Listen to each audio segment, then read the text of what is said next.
अस्मदाचार्यपर्यन्तां वन्दे गुरुपरम्पराम्।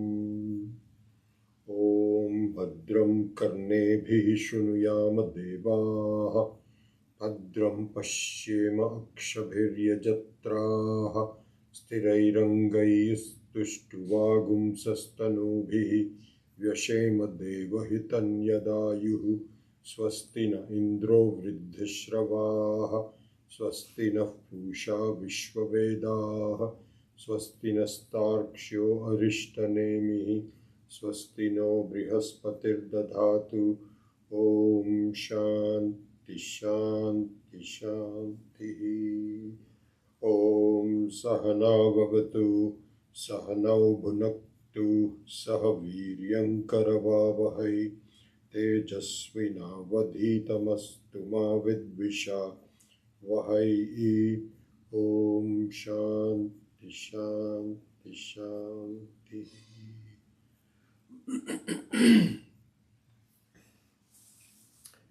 So we continue with the study of the mantra number 5.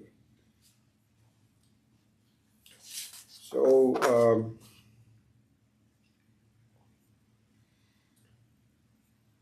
as we study this subject matter, we try to understand the Tatparya of Vedanta. Tatparya means the meaning of what Vedanta is saying. So, so what Vedanta is saying basically is that there are two ways of looking at the manifestation of this universe, and each of our role in it.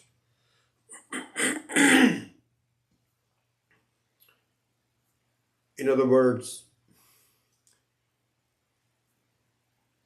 how do you consider our own life? How do we consider the entire universe? So if we look at it that way, there are two ways of looking at it.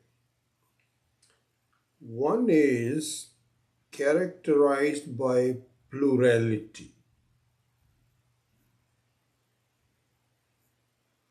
and the other way is characterized by unity.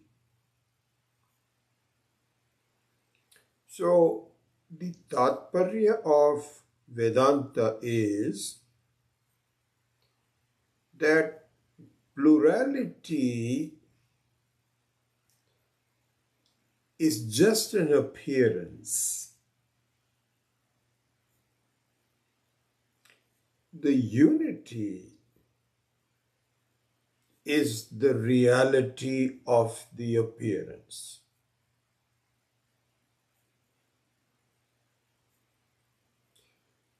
So this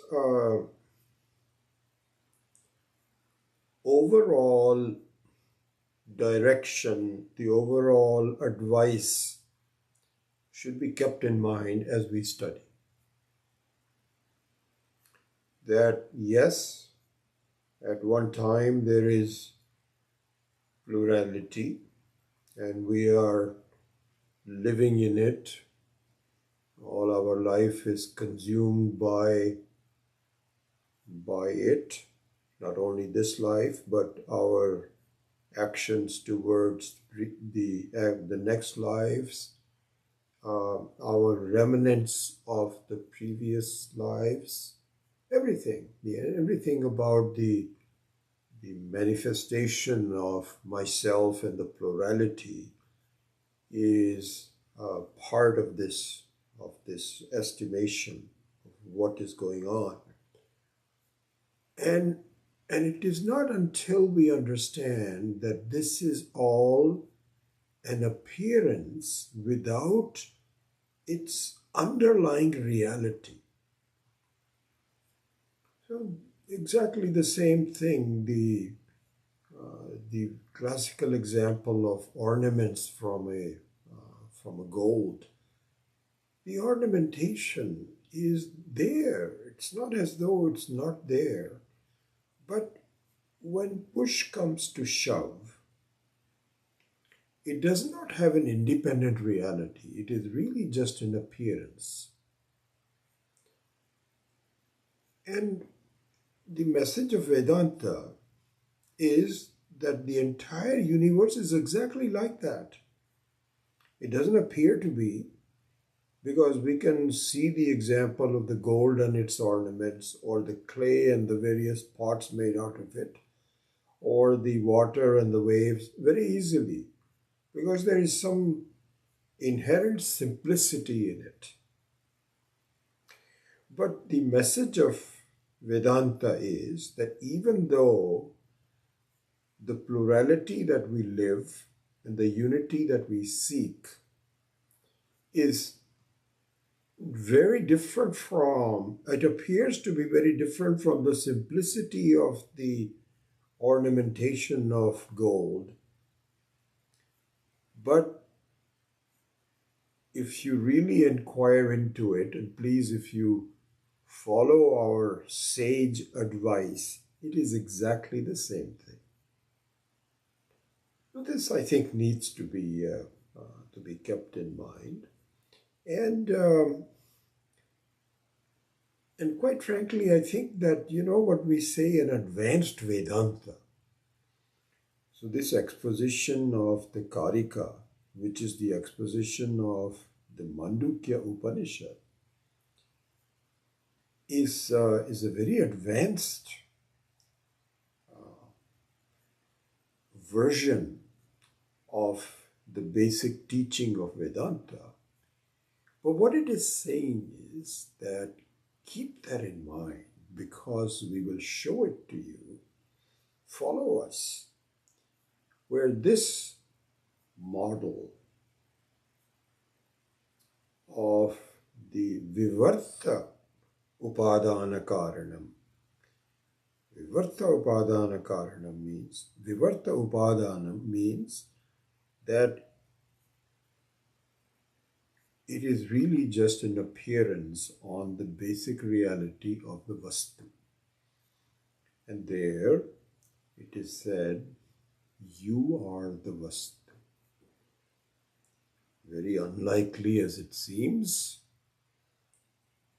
but eventually the advanced Vedanta says, you are the Vastu. You alone are the Vastu. And no, it's not saying you as an individual jiva. It's not what Vedanta is saying. We need to understand that.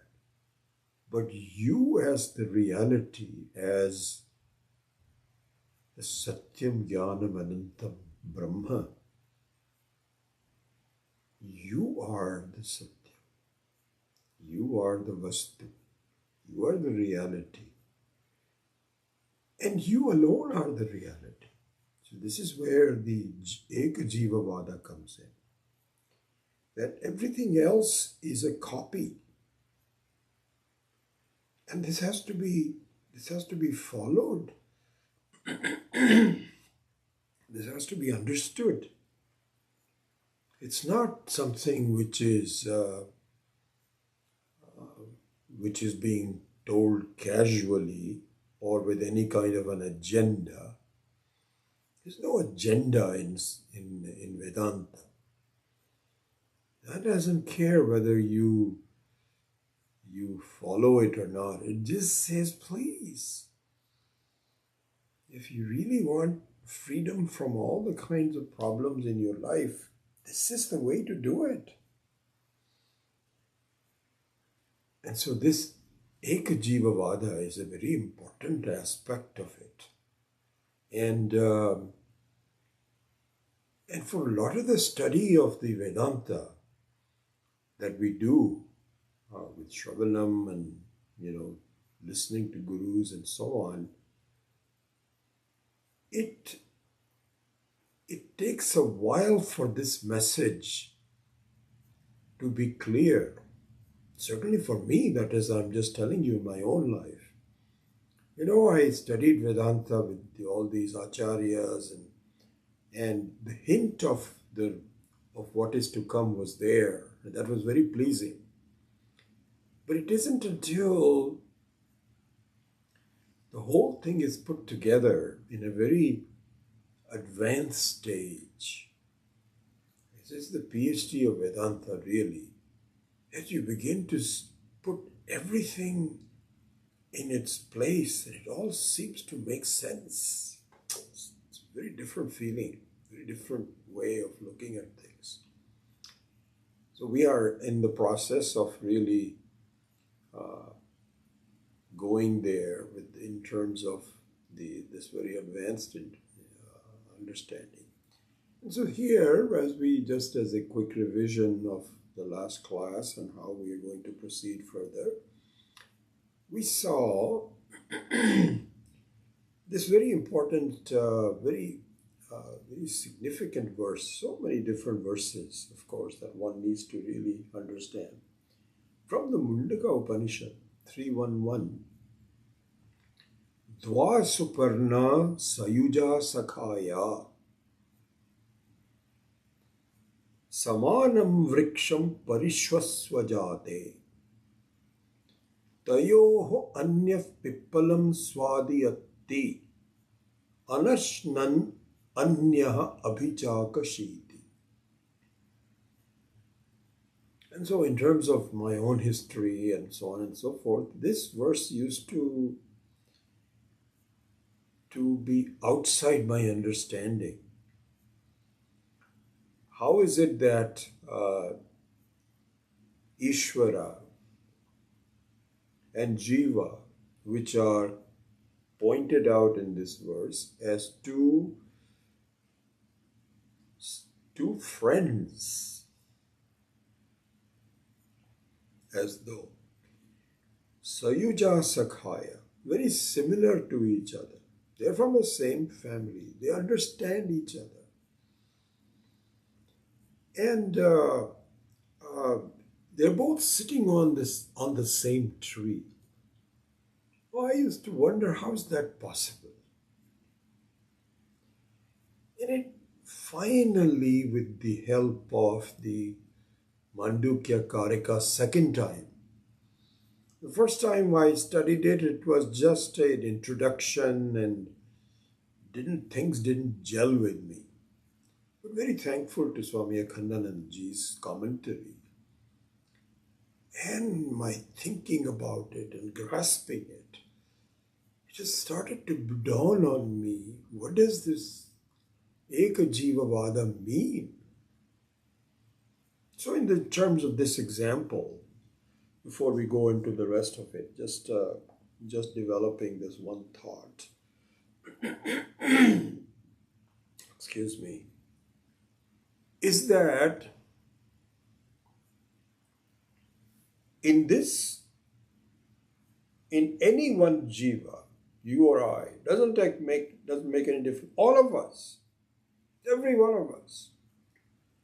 And in human beings, in animals, this transformation is not possible yet until they go through certain lives and become a human being. But in a human being, there is a very interesting thing going on, which is in the same paraphernalia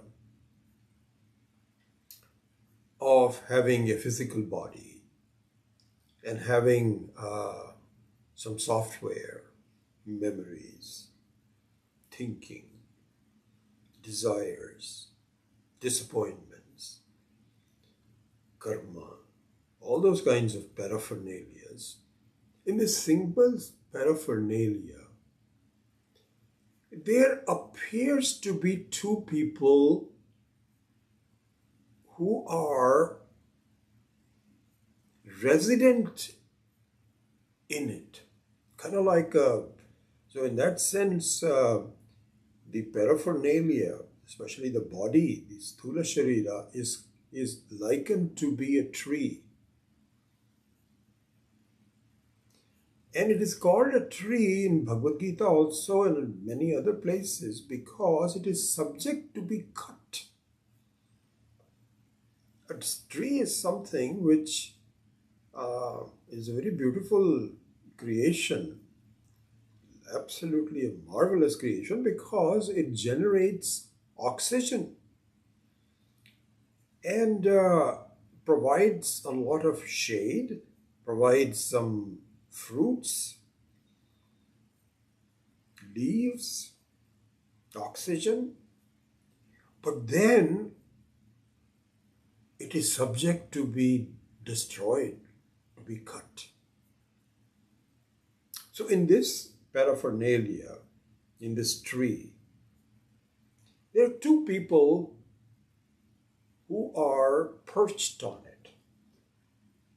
One is Jiva, the other one is Ishvara. This fact was not very clear to me until this was all put together with a lot of study and culminating in the study of the Karika. So let's see how. We've already talked about this, but just to make a single point out of it before we go further. What it means is, it's not as though there are two separate individuals, but there is a way of looking at yourself which has a point of view of limitation.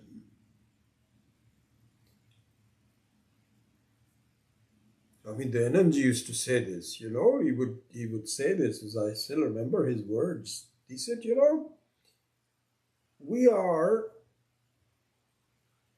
looking at life from a certain point of view.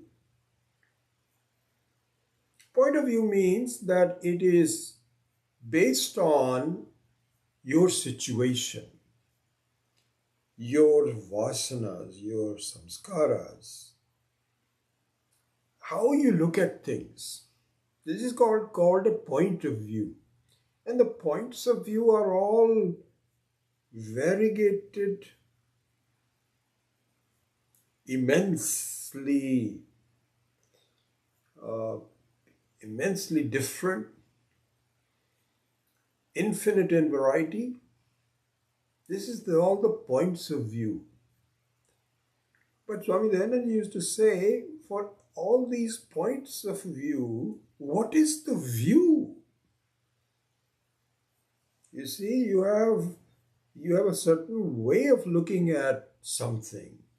So what is that something? So in terms of having the two people perched on the same paraphernalia, one is a point of view, and the other one is the real vastu, the view itself. And then this is the thing. It is not two different people. It is the same person who is behaving in two different ways. This is the thing that we have to grasp. And all of this explanations of the Karika, etc., helps us grasp this very subtle thing. And you can call it as a subtle thing and so on. Eventually, as Swami Akhandanandaji has pointed out, it will, as we really study this, all the prakaranas, especially the last prakarana, which I'm now finishing up the review of that the second or third time, Alata Shanti Prakaranam, where he He meaning here Swami Gaudapadacharya ji, the author, because what Khandananda ji as a commentary is doing is simply uh, explaining what Gaudacharya's thought process is. So all of this is Gaudapadacharya's, Adi Shankara's guru's guru, influencing the Adi Shankara's thinking and all that, Gaudapadacharya. And in the Alata Shanti Prakaranam, what is being pointed out is, so we talk about the subtle and the very advanced, and what does it all mean? What do you mean by subtlety? And what do you mean by advanced? So he puts it down into something very, very practical and something that we can relate to. And what he's saying is that eventually what it means for you and I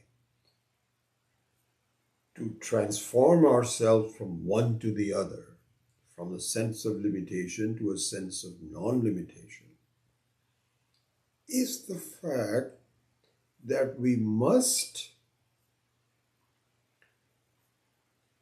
be courageous enough, wise enough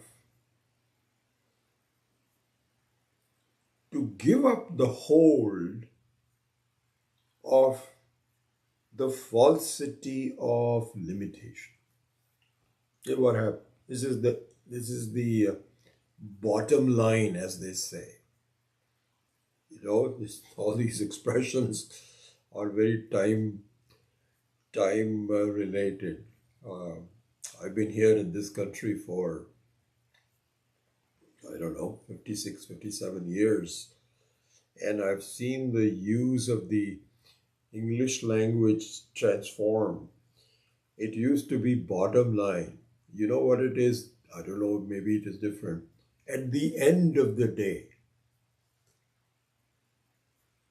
This is what it is. At the end of the day. It means in the Sanskrit, there is a word called Nishkarsha. Nishkarsha. Swami Khandananda uses it very often. Nishkarsha means the essence at the end of the day.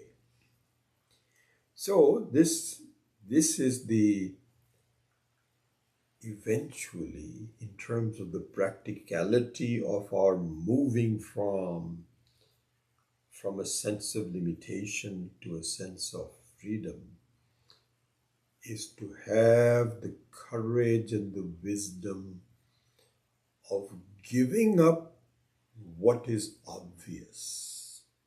But we don't do it. We keep on holding to it. This is a beautiful and a very convincing set of arguments that we will see at some point in time. This is what is called Hridaya Granthi. Called Hridaya Granthi. It's interesting. I mean, the way my own unfoldment and teaching is going also is that it's not, I'm just not taking it one text and then, okay, you look at the word and you finish it and then you go to the next words and then you go to the... Because now all these ideas are now coming together in a way that I can see the overall intent. I don't see the whole picture as clearly as I would like to yet, but it's coming together.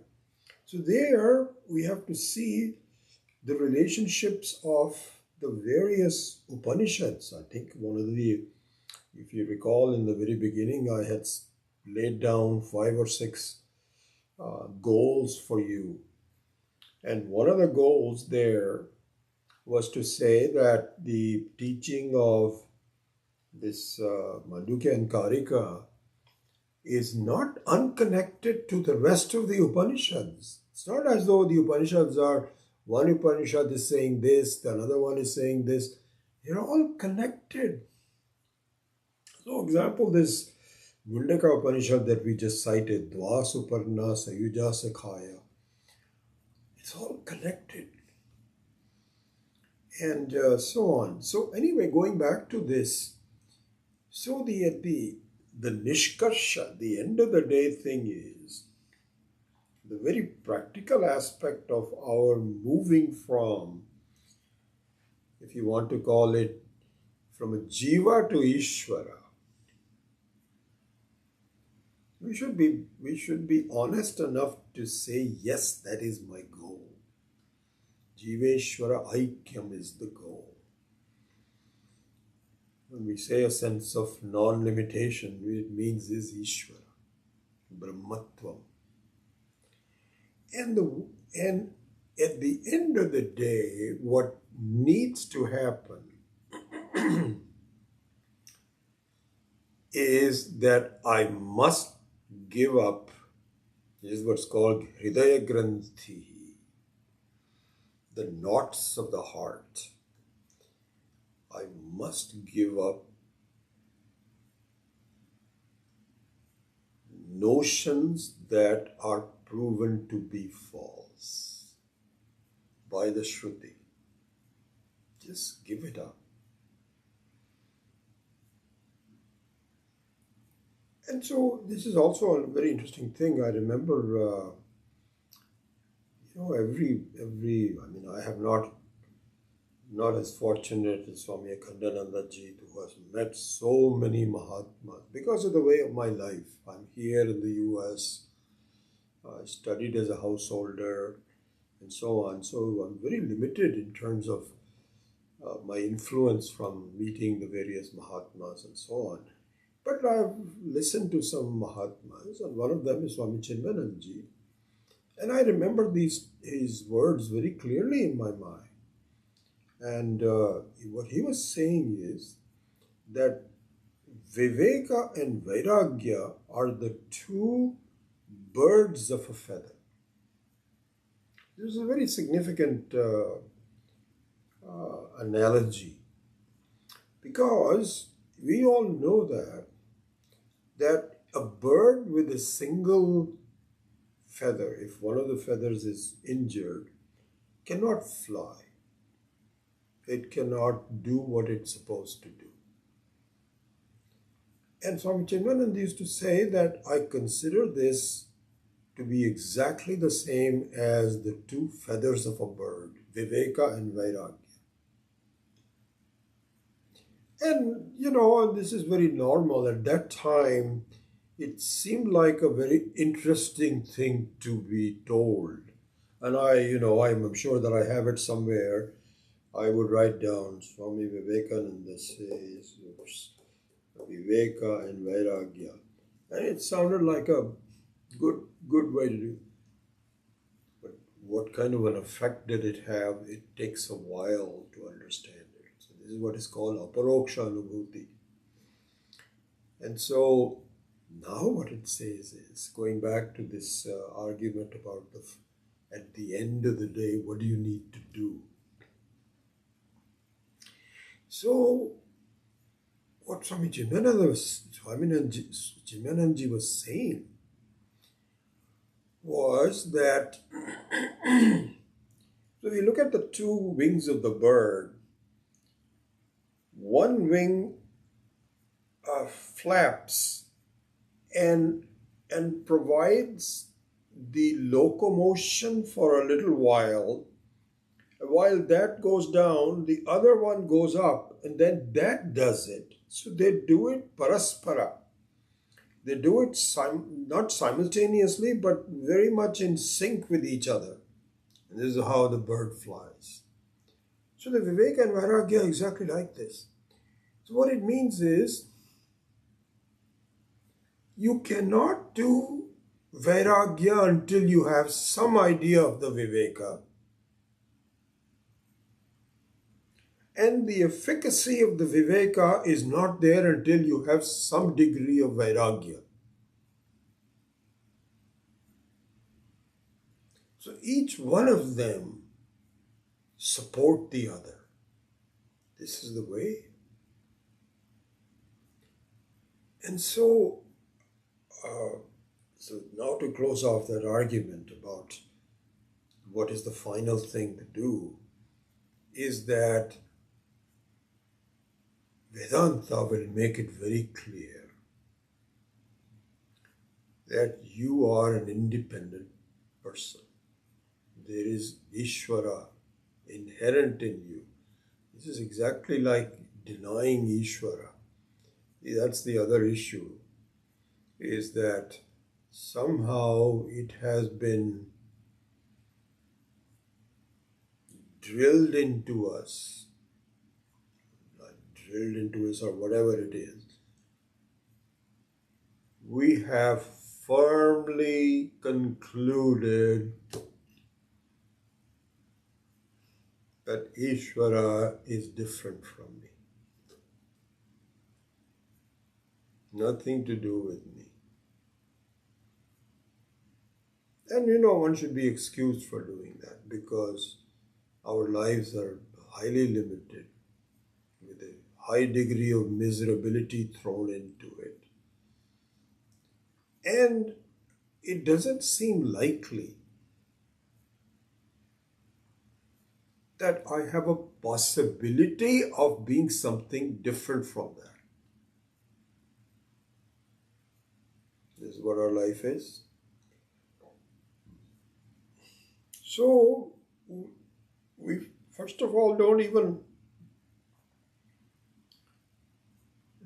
know there is Ishvara, but if we have been brought up in a good family, and it has to be done very interesting. We have a 3-year-old, and it's very interesting. So my son, Manoj, so they have 2 kids. So they have divided their responsibility between the mother putting down one child and the father putting down the other child. So my son is the one that puts Sanya down for bed, gives her a bath and any final food, sits down with her, and then talks to her. And it's really, my wife and I were really appreciating what a good job he's doing. I'll tell you why, because just the other day, we had a FaceTime in the morning, and all of a sudden Sanya said, I am very thankful for the sun.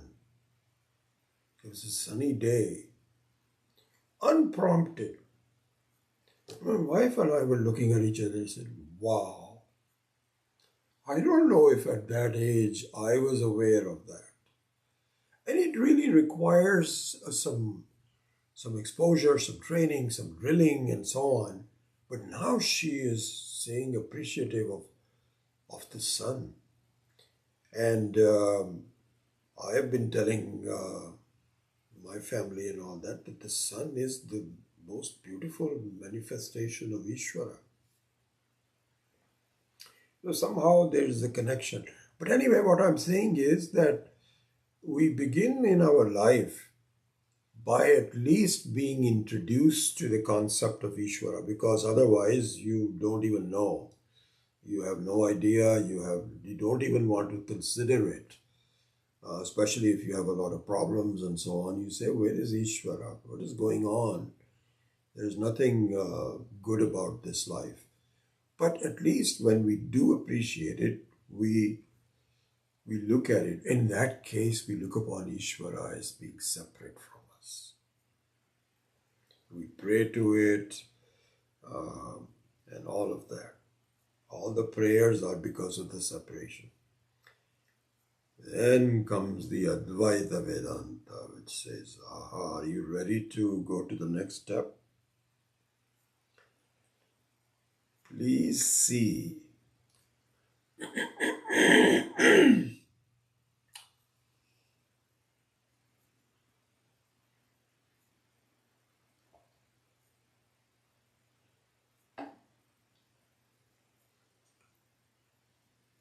Please see that if there is Ishvara, Sorry, pardon me. If there is Ishvara, which of course there is, because there's something in front of me, right? It was not, it's a very deliberate creation. If there is Ishvara, yes, then it must be you.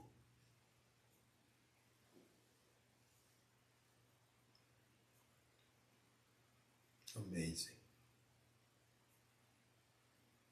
This is what advanced Vedanta is.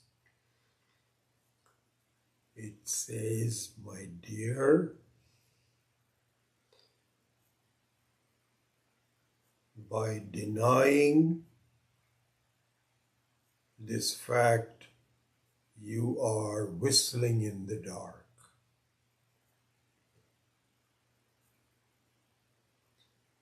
And this has to be understood. This is not something to be believed.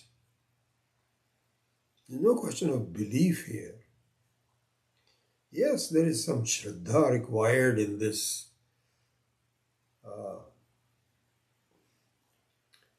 study, but you know the nature of Shraddha.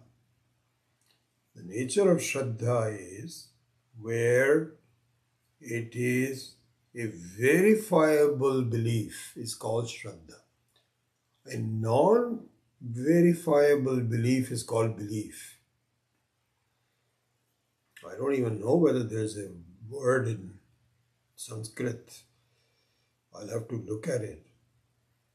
But a non-verifiable belief, I mean, you can say that. So really the concept of heaven is a non-verifiable belief.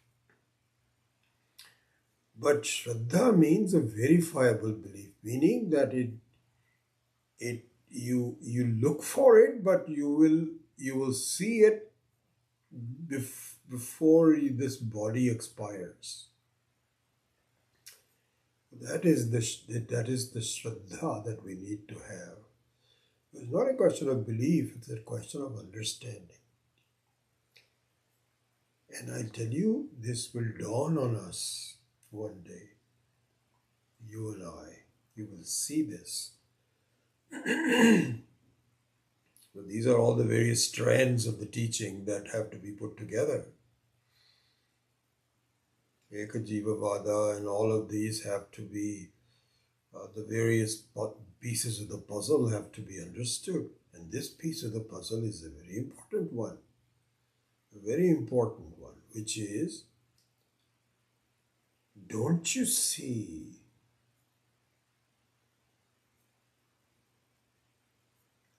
that you, meaning the very conscious entity that you are, not the jiva, but the jivatma, is the only one which is independent of time.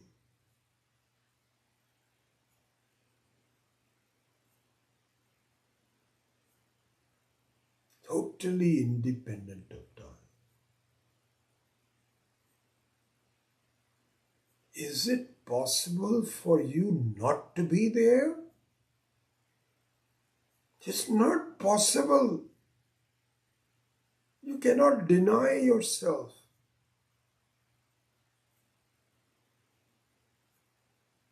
As Sri Bhagavad Gita says, Nahanti nahanyamane sharire. You cannot kill it. It's not something to be. Things that are ready to kill it are dependent on it. So you cannot have an ornament that kills the gold. Gold, of course, is something very beautiful because even fire does not obliterate it. It's one of the very rare metals which is impervious to fire. It's as close to being self-existing as possible, but not completely. Obviously, it's still an object. But if you look at the Atma,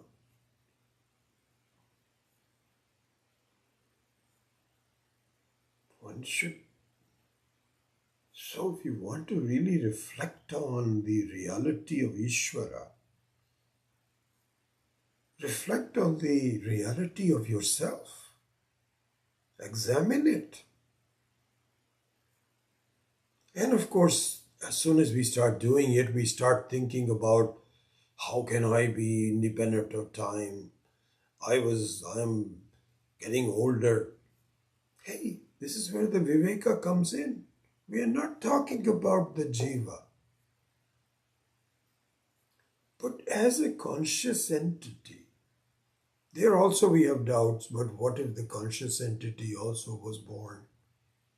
So all these arguments would be taken up in great detail in the Karika. Every one of them. And so at the end of the day, what happens is that you are holding on to some silly ideas that have nothing to do with reality. And until we are ready to give it up, that's all that need to do, is to give it up. You're already what you want to be. Praptasya prapti. But what's keeping us from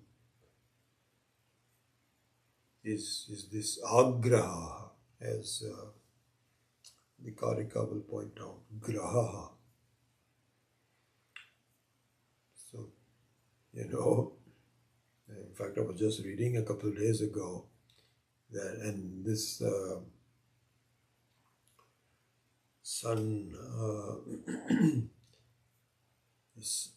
the covering of the sun by the moon is coming up today. And so this is called graha. So it looks like there is a bite taken out of something. Well, no, it is not a bite taken out of something. It just appears to be like that. So similarly, the human being is really, it looks like there is a bite taken out of Ishvara, bite taken out of reality, bite taken out of a sense of non-limitation. It's not, it's just a graha. Is what we have to see. So to go back to it, the argument is that the Ishvara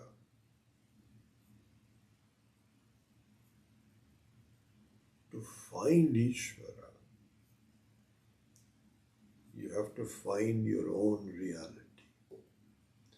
Because, this is an argument that even in my early stages of the study became clear to me. And in fact, the very first meeting I had with Swami Dayanandji, this is what really impressed me so much about his teaching and so on. I still remember that, the very first satsang I had with him. Because I was telling you that my dad used to give some arguments that that how come my dad used to say, Vedanta says that slowly, excuse me a second.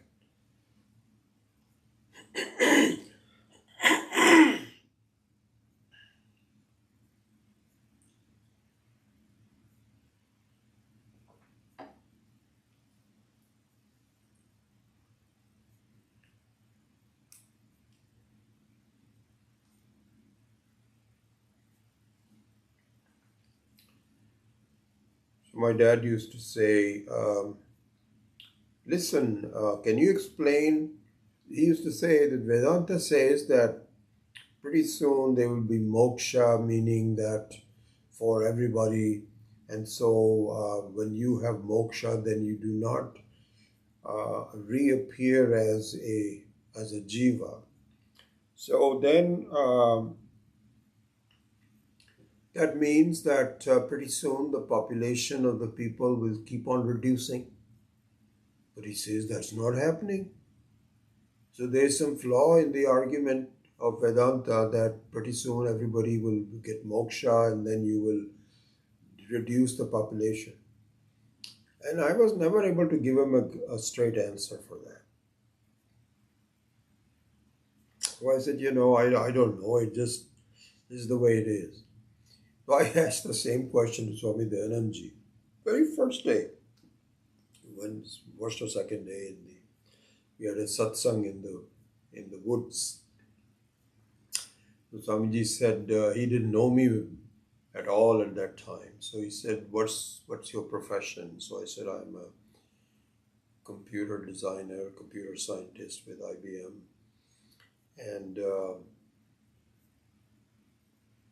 And so he says, so he found out my degree and that I'm an engineer and a scientist and so on. He says, "Do you understand the concept of infinity?" I said, "Yeah." He says, "The world is infinite. The number of people is infinite. So there is no question of reduction or increasing." I remember, I said, "Oh wow, that's it." And so even at that stage, later on in the teaching of Swami Dayanandji, it had become very clear to me that if Ishvara means infinity, and it must mean infinity, because you cannot even define Ishvara as being finite. And that means that what else is there? That means you're limited. There is some devil that creates the space outside of that. No, that's not possible. So it is infinite. And if it is infinite, then it must include me. But then the clarity was not there, and I'm still working on it, but I'm a lot clearer about it. And that clarity came, a big jump in my clarity came, when I understood that my nature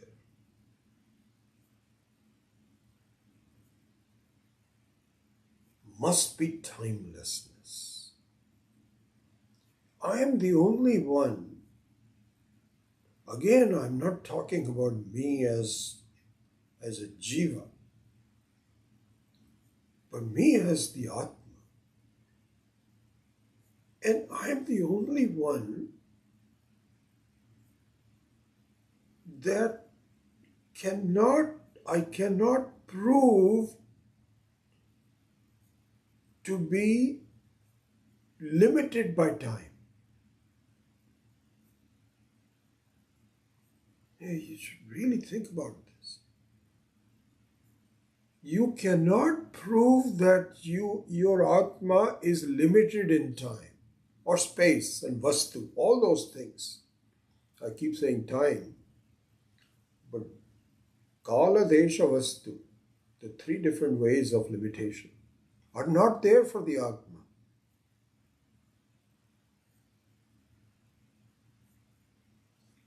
So from there I could see that really, if there is Ishvara, which there is, it is not possible for it to be different than me. The implications are enormous. It means that, and yet I feel, we all feel that in spite of all this, I'm just limited, I've got problems, I gotta do this, my cough is not going away, this, that, or the other. This is limitation, limitation, limitation, limitation. And so this is what is called agraha.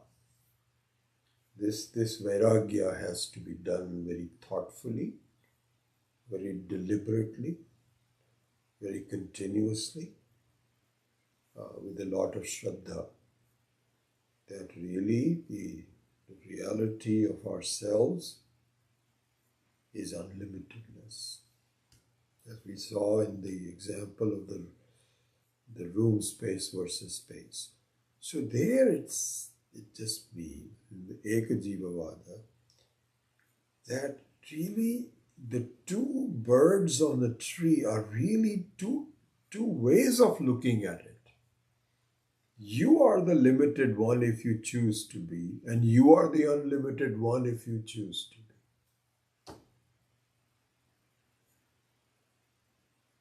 This is the Tatparya of Vedanta.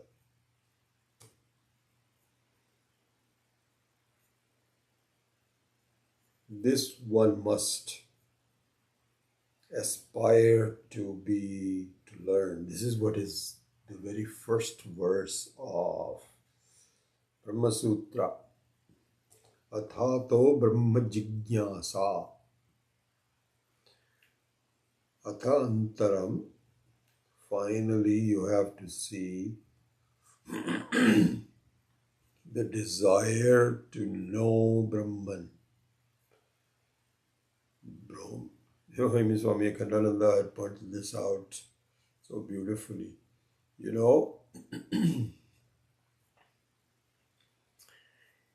The desire to know Brahman means what? It's not as though the Brahman is unlimited. Brahman is free of problems. Brahman is never really worried about disappearing. Brahman is the whole thing. You are not really interested in knowing the beautiful qualities of Brahman per se. So when you say Athato Brahma Jigyasa, to know Brahman, you know what it really means? To know yourself, not this Brahman as a separate entity. And you may begin in the beginning to see, okay, let me define what Brahman is. That means like, let me define what Ishvara is. And it makes sense that Ishvara's qualities are the ones that I'm aspiring to do. But you're not interested in the Ishvara being free. You are interested in yourself being free. So, Athato Brahma Jigyasa means Athato Aham Jigyasa. I am the one who you should know. So, anyway, to conclude this rather long dissertation, the Ekajiva Vada means, so this is what it comes down to, is you are it. In fact, you alone can be it. This is advanced Vedanta. If there is any freedom, it must be in you. Swami Dayanand used to say that. You must have seen this quotation by him. He's very good at that and giving quotations that have these, there's a depth behind all this. He says, you are the problem, you are the solution. Again, one of those things when I first heard it, it sounded beautiful but didn't really make much sense to me. But now it is beginning to. It is my choice of what I want to do. And as we will see in the study of the Karika, that there is nothing fixed or unchangeable about my taking myself to be a jiva. Nothing at all. In fact, this is exactly what we are reminded every day, that your sense of being a waker disappears every day. You have a new set of identity for several hours with its own problems and nothing to do with it. So it's not permanent, it's not something that we have to take for granted. It's just an appearance. So the plurality of the jiva and the jagat is just an appearance.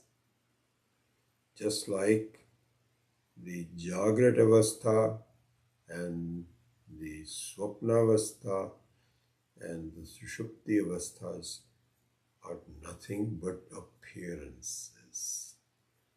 They are nothing but clothes that you put on yourself.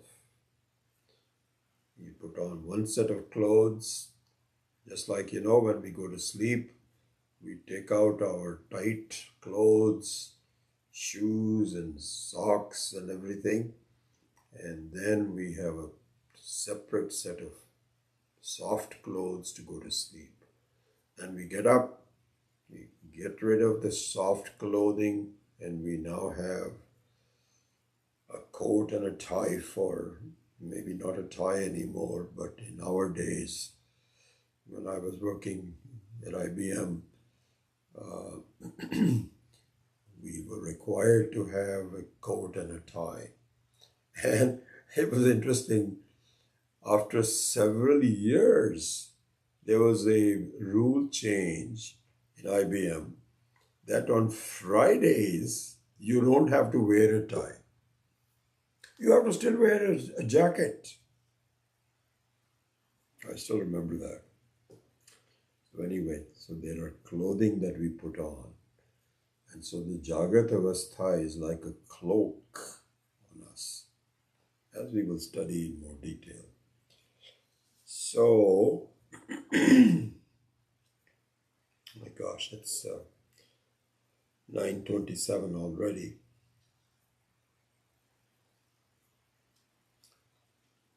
All right, let's spend a few minutes at least on the text itself.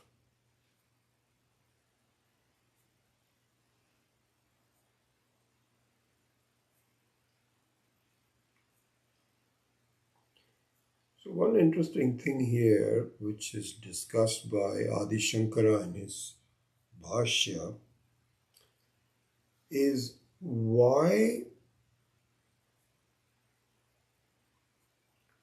the individual in deep sleep is called pragya. Why is the word pragya used? Right? So all the words have to,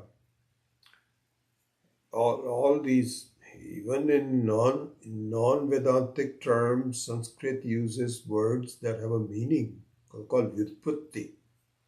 The vyutpatti must be there, but especially in Vedanta, which is a spiritual learning, all words have to be, you cannot have an arbitrary word called rudhi-artha. There's hardly any rudhi-arthas in Vedanta. All of them is vyutpatti. So if there's a pragya word used, why is it called pragya? So that is discussed to a little extent. I think I might be able to see quite a bit of that before the class ends. So it's interesting. There are in vyutpattis, there are several possibilities that you have to ascertain which one is the right one, and sometimes more than one are just as applicable as it is in the word pragya. So one could be, it's called prakarshena agyaha. Prakarshena agyaha means pragya. So pra plus agya is called pragya. So there what it means is, prakarshena means totally. And so because sometimes during the day we are ignorant about things, but we are also cognizant about some things. So there's a mixture of cognizance and ignorance. But in the case of deep sleep, there is no cognizance, there's total ignorance.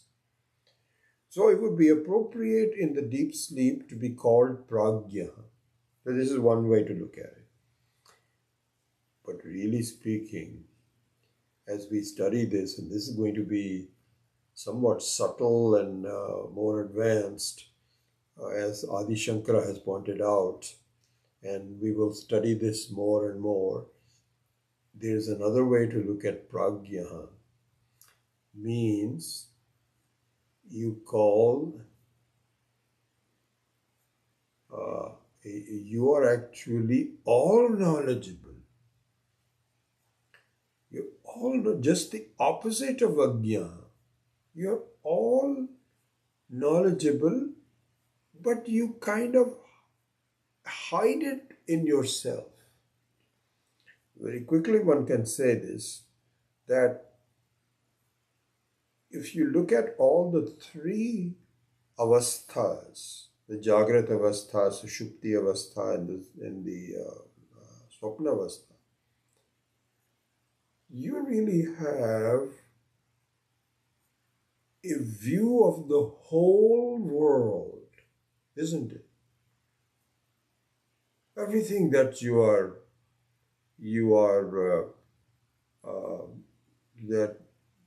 that you can experience. If there are things outside of your experience, then they don't really matter to you. But in terms of what matters to you, nothing escapes. You have a complete idea of what's going on. Okay? So, we have to be careful about making complete idea and so on. So this will get clarified. So in fact, maybe just a couple of words on that, because that used to bother me also, that there is the world may continue even after I am gone. Okay? So that used to bother me. So that means that the world has a certain reality. In fact, my reality is subservient to that, and the world has a reality of its own. And so that used to bother me as being, I am not completely knowledgeable about everything, because there is an independent reality and I'm just part of it, and I can disappear and the world continues on as our experience shows. Then as I started to study, this became clear to me that in terms of requiring of having a sense of my own freedom,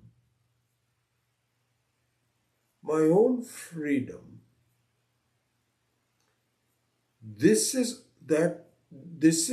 what I need to know. It doesn't matter to me if the world continues or not. It should not even be relevant to my thinking. What should be relevant to my thinking is there a process by which I find complete freedom regardless of what's happening in the world? This is an important thing. Yes, finally God dawned on me. So this thought that the world will continue and this thought that would bother me finally went away. It took a little while. Again, this becomes clearer with the Ekajivavada. And this is exactly what Swami Dayanandaji's "you are the problem, you are the solution" means now to me. Because what it means is, you see, here's the thing. If there is a sense that the world continues after I die, if that is what my thinking is, then what it means is that I am doubtful. See, follow this point that I am trying to make for in this context, then what it means to me is that I doubt whether I can be totally free because there are remnants of the world still around. It now was dawned on me that in fact, if you find that you are totally free in this prakriya, in this method of showing all that, then it does not matter whether there is anything outside or not. In fact, there will be nothing left outside. It is really my own creation that world will be left outside. And once the clarity comes, then it doesn't matter. That switch took place some time ago. And so, in that sense, going back to what I was saying earlier, that the word pragya, as we will see this, I'm running out of time now, but we'll continue on this in the next class, means just the opposite of prakarshena agya, opposite of saying total ignorance. You in fact know the whole thing, but it is there in a seed state in the sushupti avastha, and then it sprouts again and goes back into the seed state. So what that means is that in fact you have a total view anyway. Not anyway. You have a total view. In fact, this is interesting. I'll just close with this because I cannot continue with the rest of the detail. There's quite a bit of detail to come. And we won't have the time to do so. So I can make the following, just one observation. So in the Ekajiva Vada, Vada means a point of view. Ekajiva, Ekajivatvam. In fact, what we should say, Ekajivatvam. Single individual.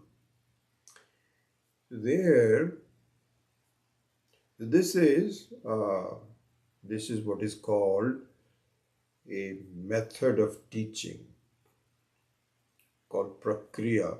Also the word pranali. Swami Akhandananda ji uses the word pranali. Either those are synonyms, the same thing. Prakriya. So there are two prakriyas. There are many prakriyas, but two main prakriyas. One is aneka jiva vada and one is eka jiva vada. In the aneka jiva vada, which is used in Panchadashi and in a book called Vichara Sagara, very highly regarded book, comparable to Panchadashi, called Vichara Sagara. Vichara Sagara was written rather recently, in the last couple of 100 years, by a Hindi-speaking Mahatma. And now it is being, believe it or not, now it is being translated into Sanskrit. So it was written in Hindi. And Swami Paramarthananda is very fond of this book. And he started to teach this Vichara Sagara.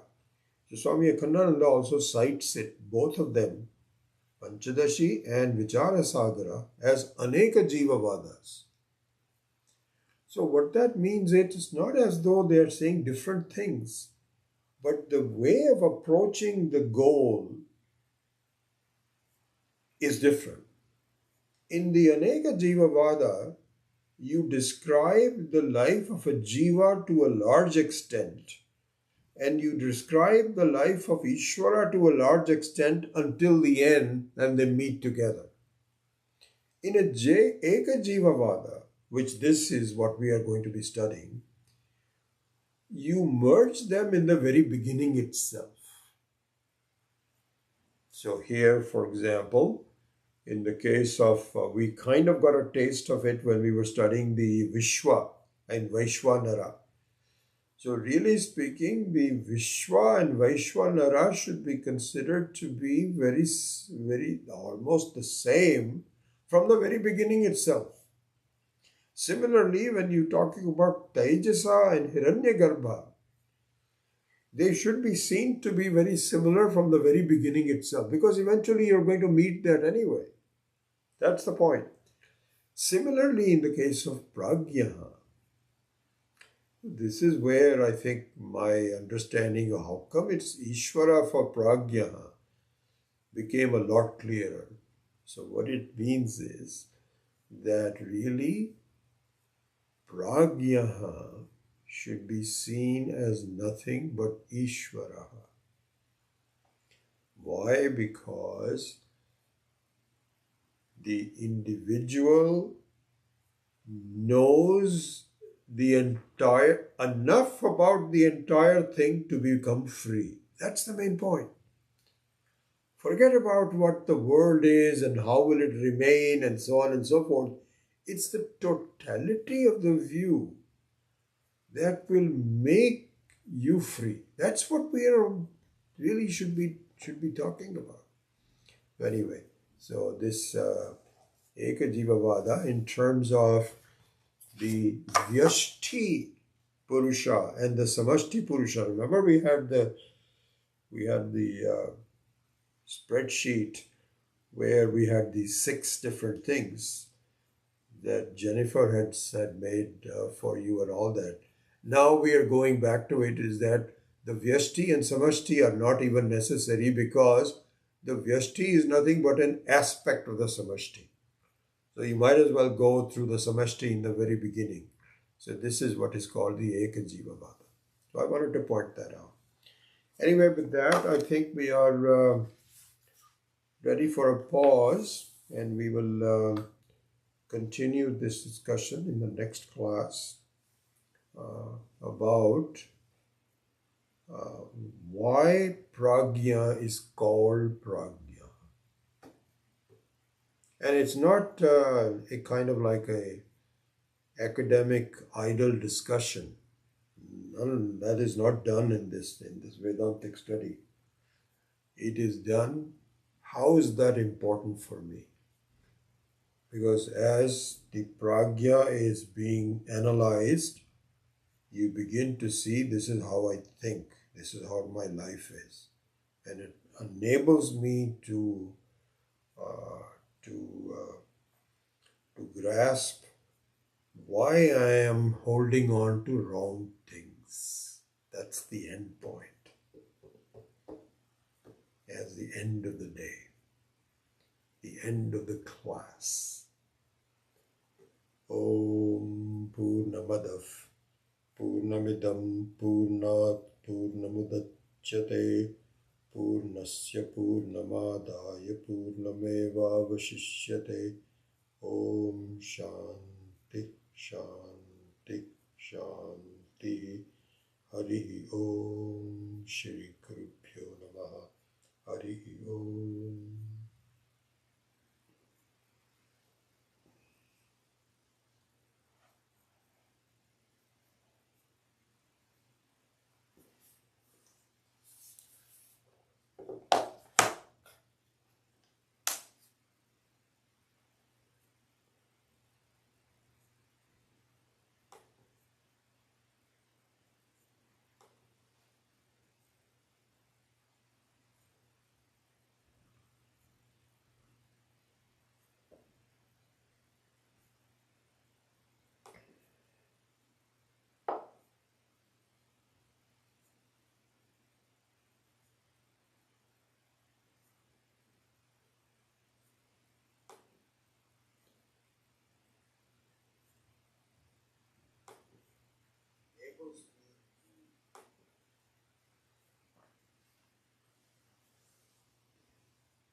Nice to see all of you. Wonderful.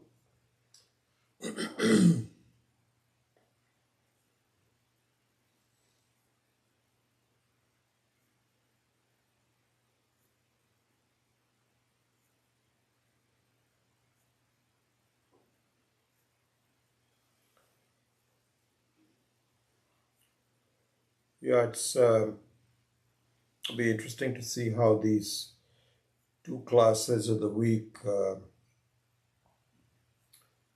on the same topic is working out. I know many of you are not able to do both, um, but I would imagine that even if that is the case, with my mentioning some main aspects of the Tuesday night class, I think more of you attend the Saturday rather than the Tuesday, although it could be the other way around. But if I at least mention the main points of the missed class, and I see that overall, after a while, you do try to catch up with both of them. So I think we'll continue. My whole reason for mentioning this is because I still have doubts whether we should, have two classes on the same topic or not. But I think we will, because it'll be difficult for us to cover this material with one class. As it is, it'll take a long time, but I need that facility. So I'll continue with this. That's the reason for it. Okay. Anyway, wonderful. If you do have any doubts or questions, then do write to me. And probably another, as we had mentioned in the last satsang, that maybe a couple of times in the year we will have a satsang. And perhaps we should have some Zoom as well. But I'm hoping you are following the text very much so you don't have a lot of unanswered questions. If you do, then do write to me. I'll be happy to respond to you. With that, I take your leave. Hari Om.